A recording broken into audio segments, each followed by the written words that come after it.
Jadi nggak harus, tidak semua pertanyaan itu harus dijawab. Betul loh. Jangan memaksakan. Nek nggak ngerti ya ngomong aja. Aku nggak ngerti. Aku tak sinau dulu. Besok baru dijawab. Jadi ya bukan itu dia. Ya monggo. Silakan kembali ke kunci.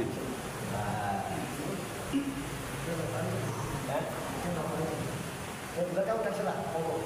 Yang mohon ada yang menjadi mediator, saya kalau Bapak Ibu yang mau bertanya atau pengen bertanya sekarang dari ibu ada yang mau bertanya? Hah? Kalau Bapak Tanya tiga. Besar gimmick. Oke, monggo Pak. Media. Assalamualaikum warahmatullahi wabarakatuh. Waalaikumsalam warahmatullahi wabarakatuh. Mau tanya masalah hijrah Pak Kiai. Apakah seseorang yang mualaf itu termasuk hijrah? Ya, karena dia pindah mungkin dari sebelum beriman atau sebelum dia memeluk Islam. Tadinya kan misalnya orang Kristen terus jadi mualaf masuk kepada Islam. Itu termasuk hijrah. Izin minum dulu ya. Silakan. Ya, kalau saya itu kan ibarat mobil jalan ya Pak. Harus di situ kan. Kalau bapak-bapak dan ibu kan ibarat mobil mogok. Bukan jalan kalau nggak didorong.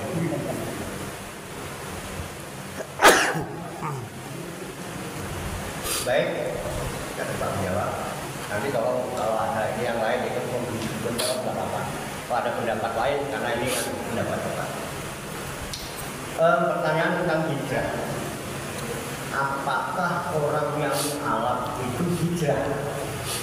Sebelum saya menjelaskan, sebaiknya kita tahu dulu hijrah itu apa. Hijrah tajaruf. Hijrah itu artinya pindah. Ya. Kalau kita ya hijrah di zaman Rasulullah itu perpindahan Rasulullah dan para sahabat kaum muslimin dari Mekah ke Madinah, boyongan ya. Itu menurut bahasa artinya hijrah itu. Kalau hijrah itu hanya diartikan dengan berpindah dari satu tempat ke tempat lain, kita ini bukan juga hijrah. Nah, sebetulnya baru kita boyongan kan nggak ada itu. Kalau zaman sekarang ini kan kita sudah kenapa negara kita merdeka, sehingga kita bisa ngaji, bisa ibadah, bisa mikir, bisa apa aja. Kalau negara kita nggak merdeka mungkin nggak bisa kita begini. Tapi zaman Rasulullah dulu kan dimusuhi oleh para kaum kafir Quraisy, kaum musyrikin ya.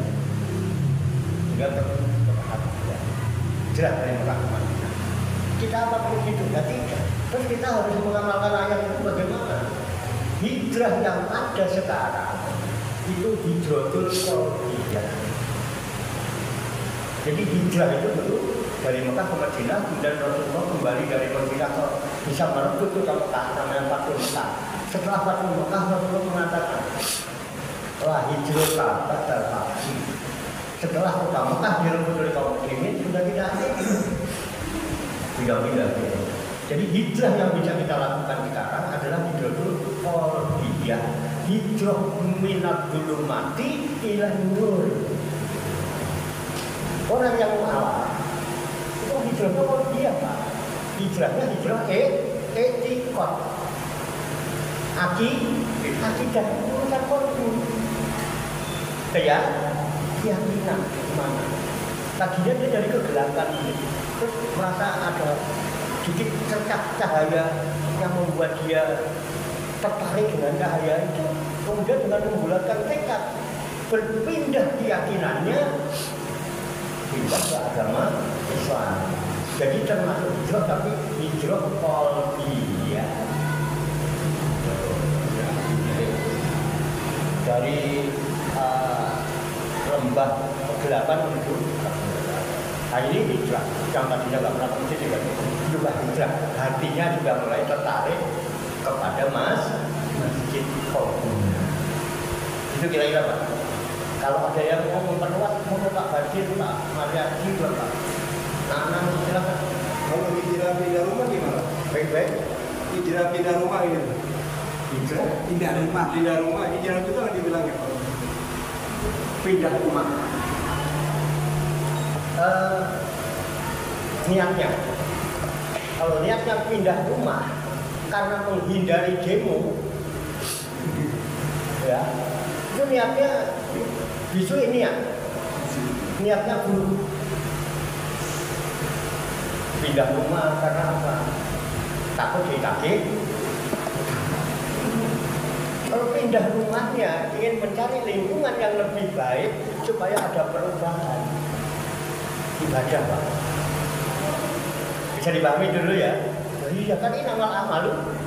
Misalnya kita hidup di lingkungan yang tempat maksiat, sementara kita tidak mampu merubah.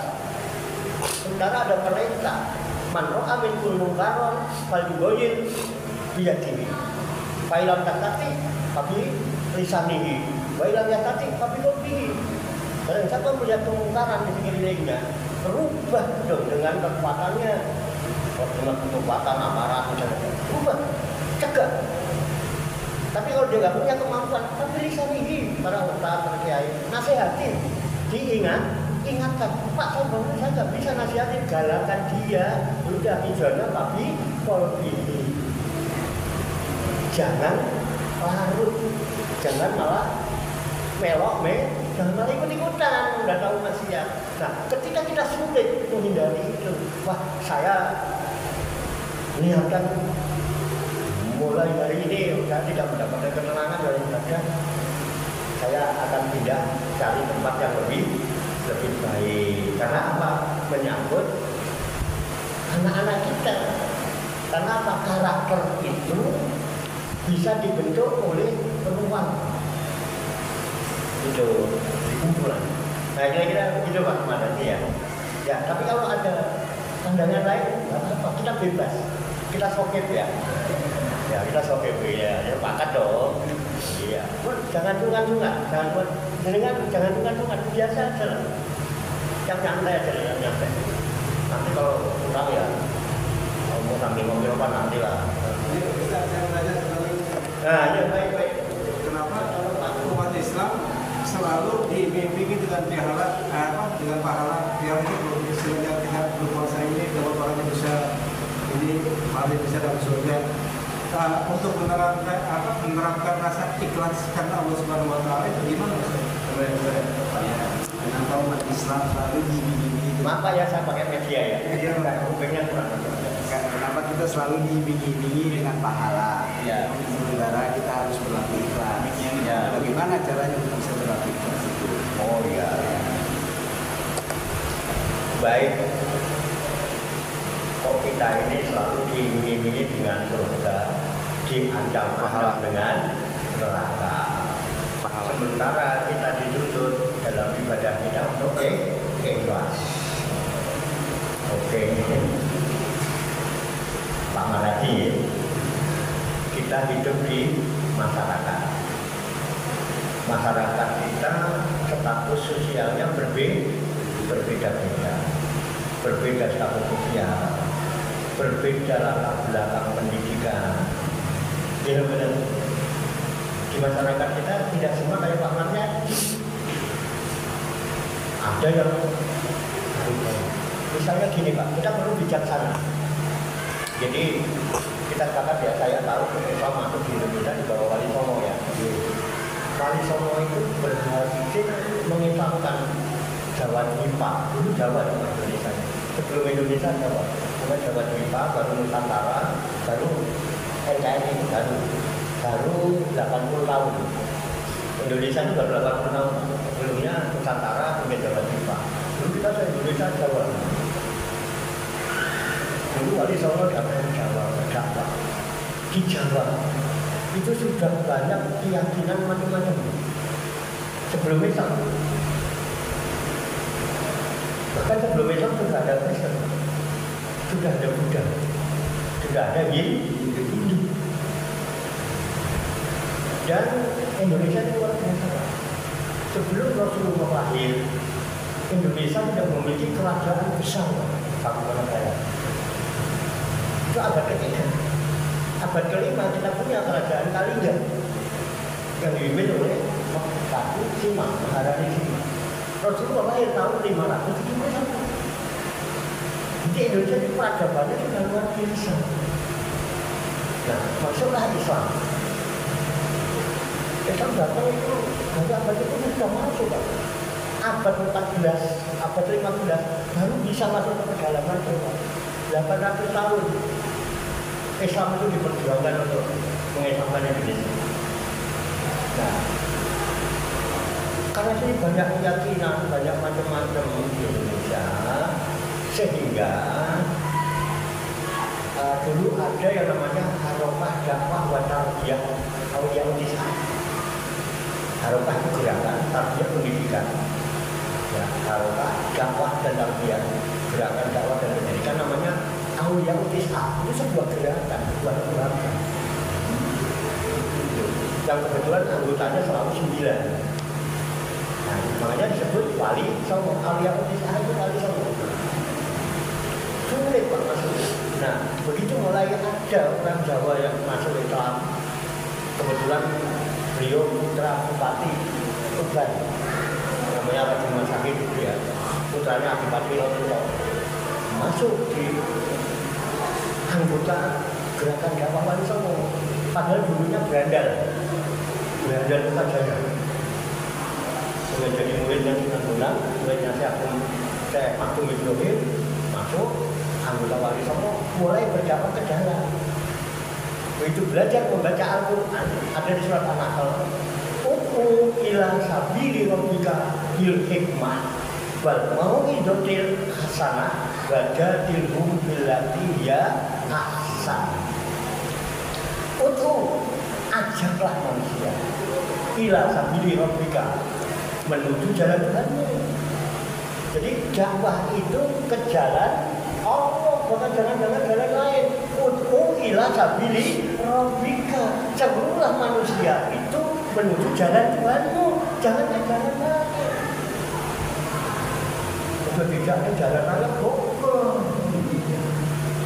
Jalan Tuhanmu, caranya bil hikmah, dengan bijaksana. Coba kalau zaman itu Wali Songo ngajak, ayo kita berjalan di jalan Allah, ayo jalan orang dulu belum kenal Allah, Pak. Gusti Kang Maha Tunggal, Gusti Kang akan menjaga, Gusti Kang berbaik mati. Itu benar Pak. Gusti Kang Maha Tunggal itu Tuhan yang Maha Esa. Gusti Kang akan menjaga. Itu Tuhan yang menciptakan alam semesta. Dulu belum kenal yang namanya Rabbul Alamin, belum kenal Allahu Ahad, tapi sudah punya keyakinan Gusti Kang Maha Tunggal. Itu dulu. Nah, melalui jadi mulai Islam dimasuk-masukkan, ya, dengan adaptasi melalui budaya, baru bisa masuk pelan-pelan. Makanya ada wayang kulit. Betawi ada wayang kulit. Sampai pernah nonton wayang kulit nggak? Pernah ya? Sama Pak. Cuman bedanya Jawa dengan Betawi gini Pak. Kalau di Jawa gini. Serap Dono Pitono anak negari kang wadi doso. Kalau Betawi gini. Cek data pitana anak negari kang kai taat tidak kabur. Nah, beneran Pak. Ada wayang kulit kan? Itu dulu yang dipakai oleh Sunan Kalijogo untuk media dakwah. Nah, yang didakwahi belum ngerti Islam. Ibarat anak-anak masih anak kecil. Coba Pak Maradi kalau punya anak umur 5-6 tahun itu, kadang-kadang kan disuruh susah. Dong, jadi benar apa?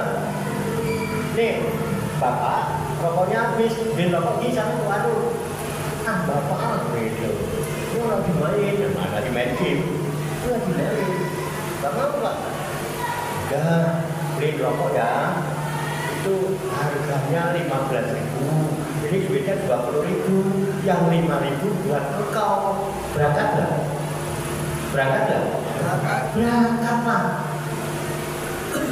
Emang ada yang model kayak gitu, ada yang udah lama, ada yang juga remaja dewasa, ada yang juga sepuh. Kadang-kadang kamu berangkat aja nggak? Kamu kira daripada berisik di rumah, mendingan masjid. Nah, jadi daripada berisik di rumah, mendingan masjid dan untuk anak-anak. Jadi kalau berisik di rumah nggak boleh, kalau ke masjid, nanti anak-anak pikiran jangan berisik di rumah, kalau ke masjid aja. Berarti kan anak-anak daya tangkapnya masih gitu Pak.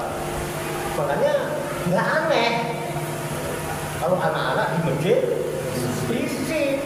Makanya yang bagus kalau nyuruh anak ke masjid, bapaknya ikut. Kadang-kadang diancam, kamu nggak berangkat ke masjid. Buka investor, nah begitu nggak suka gitu nggak? Ada nggak yang seperti itu?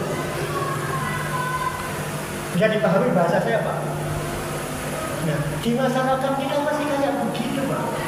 Ada orang datang kepada Bapak, Pak, saya pengen mencoba saya dekat dengan karena dekat dengan Tuhan, dengan wirid, dengan zikir. Orang baru kenal Islam. Ya, bacaan Quran juga belum bisa, wudhu aja masih, bacaan sholat juga masih itu. Tiba-tiba tak suruh wirid, ya udah kamu baca istighfar 14.000 kali ya, mulai jam 12 malam, kabur apa dilakoni? Orang baru Pak. Nah, yang enak, ayo kalau zaman berjamaah di masjid, pahalanya diutuh-utuh. Kan iming-iming baca. Tapi kalau yang kayak kita masih pantas nggak begitu?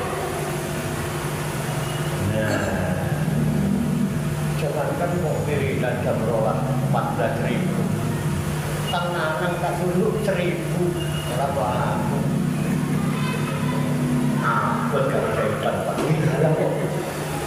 Tadinya jahitan sepi, begitu dikait iritan, jahitannya rame, nggak sempat tempat dibuka lagi Pak. Emang modelnya begitu, bisa Pak Mar ya? Ya nanti pelan-pelan, ya pelan-pelan. Memang metode dakwah hikmah, wal mau'izati hasanah, dengan memberikan nasihat-nasihat yang baik. Jangan diajak berantem Pak, ngobrol ini yang santai kan enak ya, gitu loh. Oke.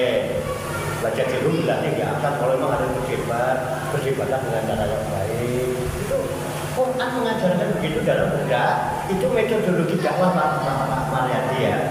Pelajarannya ini baru pelajaran kelas 1, nanti baru naik pelajaran kelas 2. Pelajaran kelas 1 masih bab surga, neraka dan pahala serta siksa. Nah, itu bisa dipahami Pak ya. Nah, kelas 5 maksud saya ngajari Pak Mariadi begitu. Lain lah, minimal ditalkin atau dijajahin nih, ijazah Pak Mariadi ajar itu kali lillahi ta'ala. Pak Mariadi bilang objek itu lillahi ta'ala, besok diamalkan. Itu ya Pak Mariadi.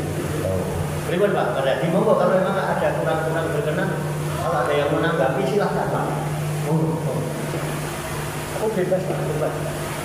Pak Ali, Pak Dapat, boleh.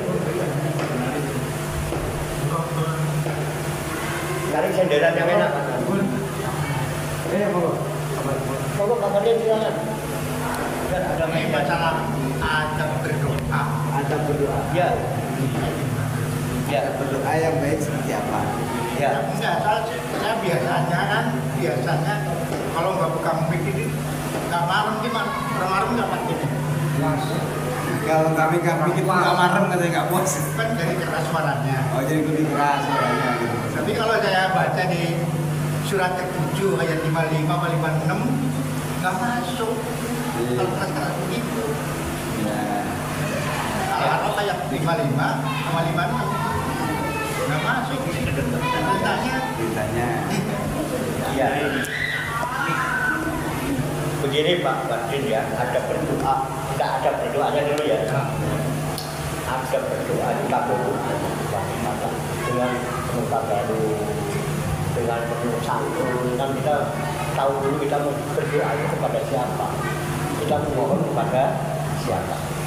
Makanya ulama-ulama kita mengajarkan sebelum berdoa istighfar dulu, ya kan? Karena pengampunan dosa kan lebih penting. Kalau kita minta rezeki banyak dikasih, kalau dosa nggak diampuni, repot juga kan Pak ya. Makanya cuma kalau berdoa, ulama kita ngajarkan istighfar dulu. Astagfirullah. Kadang-kadang ditambahin. Aku mampu anak warna kita mau dulu. La ilaha illallah. La ilaha illallah. Muhammadur Rasulullah sallallahu dan manusia alaihi ya wa alaihi namun alaihi dan tapi Allah taala aminin bi rahmatillah wa karomi inna wa malaikatahu yusholluna ala nabi ya ayyuhalladzina amanu shollu alaihi wa sallimu taslima baca selawat. Iya, masalahnya kan di situ kan kalau diterangkan berdoalah kepada Tuhanmu dengan rendah hati dan suara lembut. Nah, itu. Kalau beda-beda kan oke. Mik karakter gitu. Betul. Nah itu kalau di rumah doa sendiri, ojo bengok-bengok, udah itu filmnya ganti stres, kan gak enak. Nah ini rumah rasa mik lah dulu, rumah mik. maksudnya itu di rumah apa di majelis itu sama. Jadi mik ini alat, mik ini alat. Hidup matinya ada di tangan kita bukan? Iya benar. Kalau dihidupin bunyi, nek tak patah ini mati lah. Jadi kondisional. Kita dalam momen apa? Biasanya kalau momen peringatan Maulid hari besar, mik kan memang disediakan. Tujuannya apa? Syiar Islam. Ini benar Pak. Itu dulu. Ini yang hubungannya dengan mik ya. Tuh. Kalau Gusti Allah nggak perlu pakai mik. Allah sama Pak. Saya belum ngasih tahu itu sudah tahu. Jadi saya belum berdoa. Jadi sudah tahu apa maunya saya. Nah, itu kan diartikan Ya. Sesungguhnya Allah tidak menyukai orang-orang yang melampaui batas. Iya. Itu di Iya. Melampaui batas bukan berarti nggak boleh pakai speaker. Ya. Walaupun nggak pakai speaker. Kalau melampaui, wah Allah, berbulan saya. Itu melampaui batas. Ya Allah, aku mohon kepadamu rezeki yang halal, yang luas, badan sehat, panjang umur, untuk berkah. Kan nggak melampaui batas. Walaupun pakai mik ya. Nah itu maksud saya. Jadi etikanya kan, kalau ada itu etikanya. Gitu. Kira-kira begitu. Kalau mik kondisional, kalau kita disiapkan termasuk melampaui batas cuma nggak gitu. iya. Kalau pakai mik nggak melampaui batas selama soalnya kalau saya Ini yang susah lagi yang 50 ya. Itu sama bagi saya gitu ya. Terus di situ terakhir berdoa dengan Kadoro. bukan ini rasa takut, rasa takut dan penuh harap. Iya betul harap. Nah, yang penuh harap itu susah banget. Kalau nggak penuh harap jangan berdoa. Berarti berdoa itu karena mengharap sesuatu. Dan yang terpenting yang harus digarisbawahi, ada hadis yang mengatakan Inna Allaha la yaqbalu du'a min qalbin mu'min. Sesungguhnya Allah tidak menerima doa orang-orang yang hatinya jadi itu yang penting ditata manteng. Ambil manteng melebu. Nek orang manteng orang melebu. Manteng artinya.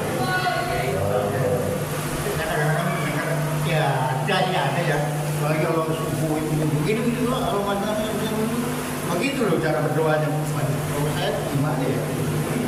Ada yang begitu sih kalau subuh negeri aja, atau dari mana itu? Ya, pokoknya etikanya dijaga, nggak usah berlebihan, ya. Kalau memang harus pakai mic ya dipakai, nanti dibeli untuk dipakai supaya ada sihat di kampung kita, tapi tidak berlebihan. Tapi kalau nggak cuma pakai mic ya dimatiin aja. Kan gampang. Tapi yang pengen pakai mic ya dihidupin aja gitu ya Pak. Setuju Pak? Ya, gimana? Kondisional. Tadi kalau pakai mic nggak termasuk melalui tes ya. Soalnya kalau orang banyak, ya kondisional. Kan dapat pakai.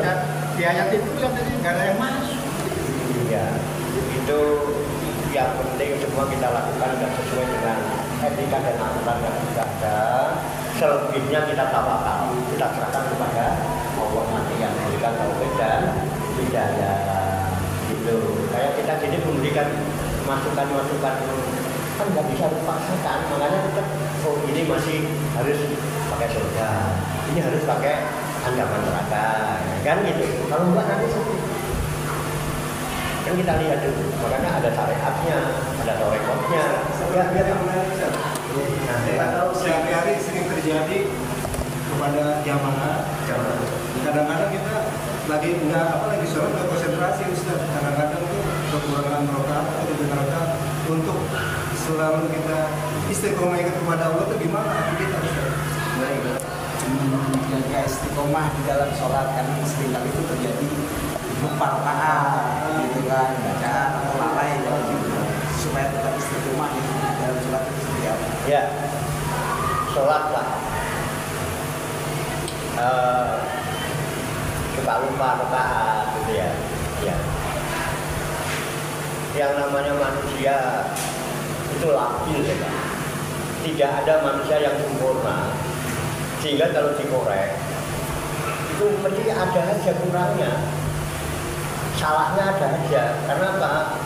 Karena kata Nabi sahabat hadis, al-insanu mahalul koto'i wa nisyan.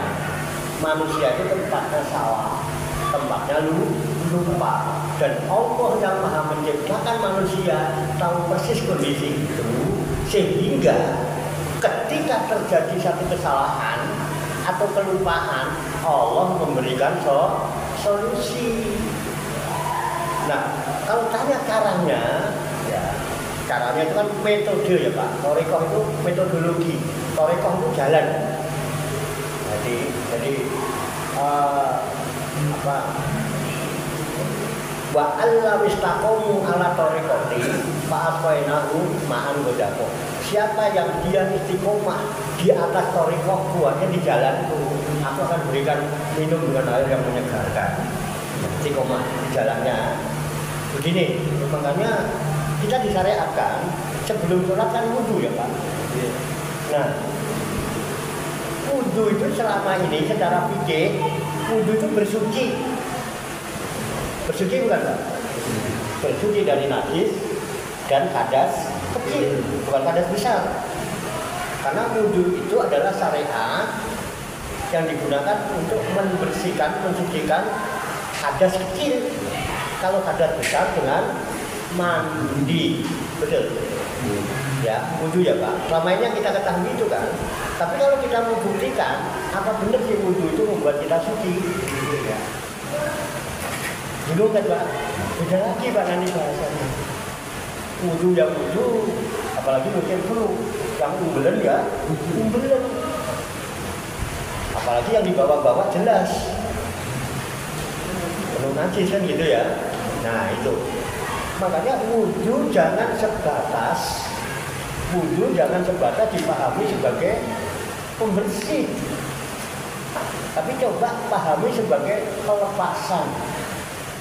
Bandoan, meletakkan. Bandoan kan meletakkan kan? Beliau dari Golongan kan tahu baca.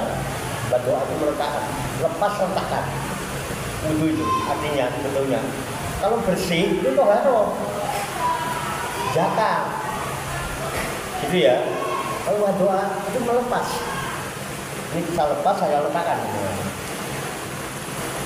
Nah, makanya nanti dilihat di surah Al-Maidah ayat 6, mudah-mudahan saya tidak hilang.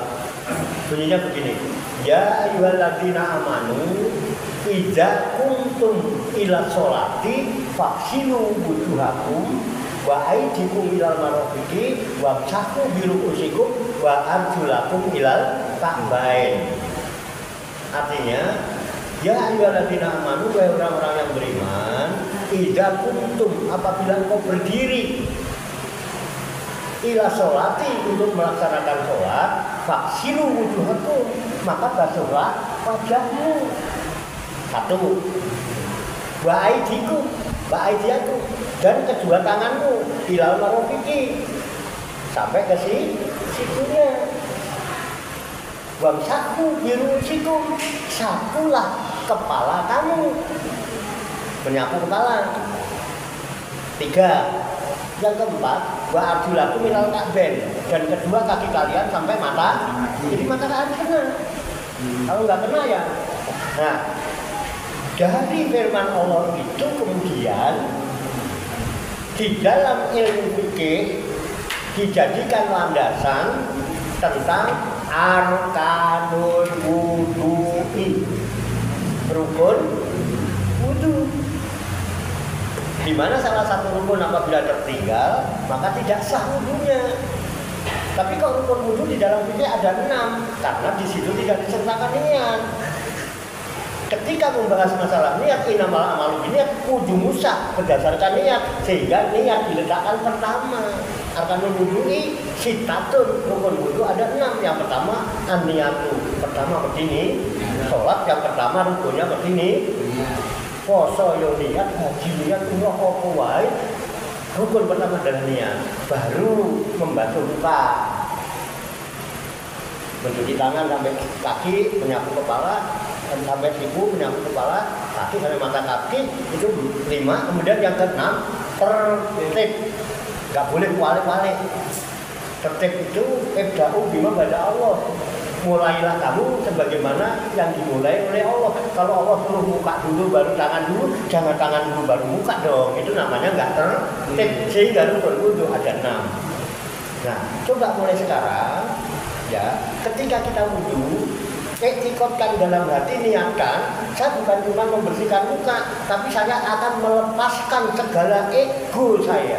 Saya akan lepaskan dan akan saya letakkan, akan saya taruh dulu semua yang ada di kepala saya. Saya akan lepas dan saya letakkan dulu semua ada yang ada di dalam hati saya. Karena saya lihat setelah ini mau sholat menghadap kepada Allah dengan hati yang bersih, pikiran yang jernih. Selama ini kalau begitu begitu apa tidak? Ya, galah. Halo. Kalau bersih mana? Bersih apa? Pertanyaan. Kenapa anduk kotor?